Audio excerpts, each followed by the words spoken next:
Fuji दुनिया का एक खतरनाक आतिशफ़शा पहाड़ है जिसके दहाने पे एक गांव ओशनो है। 25 मई 1999 को फौजी आतिशफ़शा में एक ज़ोरदार धमाका होता है। देखते ही देखते पूरा गांव जल के खाक हो गया।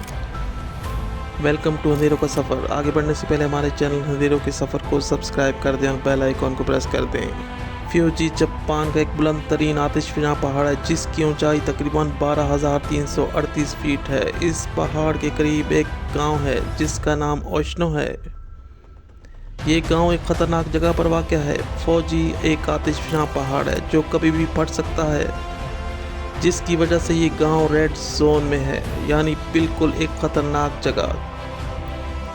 ऐसा ही एक दिन था 25 मई 1999। गांव में रूटीन की लाइफ चल रही थी। इस गांव की आबादी तकरीबन 5 लाख के करीब थी। गांव का कुछ हिस्सा इंतहाई ख़तरनाक यानी पहाड़ के बिल्कुल नीचे था। फौजी पहाड़ में कुछ दिनों से धुआं उठ रहा था जो इस बात की निशानदेही था कि इसके अंदर लावा उबल रहा है, लेकिन अभी खतरे की बात नहीं थी। जापान की इंतज़ामिया हाई अलर्ट पर थी और गांव वालों को भी किसी भी इमरजेंसी से निपटने के लिए तैयार रहने के लिए कह दिया गया था। 25 मई 1999 की एक रात, तकरीबन रात के 4 बजे का वक्त होगा, अचानक एक ज़ोरदार और हौलनाक धमाका सुनाई देता है जिसकी आवाज़ मीलों तक सुनाई दी गई। जी हाँ, ये आवाज़ फौजी आतिशफ़शा के फटने की आवाज़ थी जिससे गांव के घरों की खिड़कियों के शीशे टूट चुके थे और गांव से आग के शोले पहाड़ पे दिखाई दे रहे थे। गांव की आबादी में चीखों पुकार का मंजर था। हर कोई भाग रहा था। आतिशफ़शा की जहरीली डस्ट गांव की तरफ आ रही थी। इंतज़ामिया के लिए मुश्किल हो रहा था कि आबादी को कैसे संभाला जाए। जिसकी समझ में जो आ रहा था वो वहां भाग रहा था। आतिशफ़शा में लावा नीचे की तरफ तेज़ी से आ रहा था। इसके रास्ते में मौजूद हर चीज़, घर, जो भी चीज़ इसके सामने आ रही थी जल के खाक हो रही थी। क़यामत की एक रात थी। वो चीखों पुकार करते हुए लोग, बच्चे उठाए हुए लोग भाग रहे थे। इंतज़ामिया लोगों को ट्रकों में भरकर महफूज मकाम पर पहुंचा रही थी। आतिशफ़शा की जहरीली डस्ट गांव से में दाखिल हो चुकी थी। लोगों के जानवर मर रहे थे और जो भी जहरीली डस्ट का शिकार हुआ वो मौत के मुंह में जा रहा था। कुछ लोगों के मरने की खबर चल रही थी।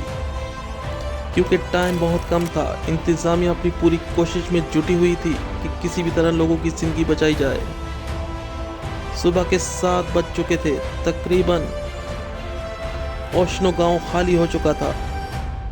आतिशफ़शा मुसलसल लावा उगल रहा था और अफसोस की खबर आती है कि गांव के एक हिस्सा लावे की जद में आ चुका है और वहां सारे घर जल के खाक हो चुके हैं। 20 से 25 लोगों की मौत की तस्दीक की जाती है।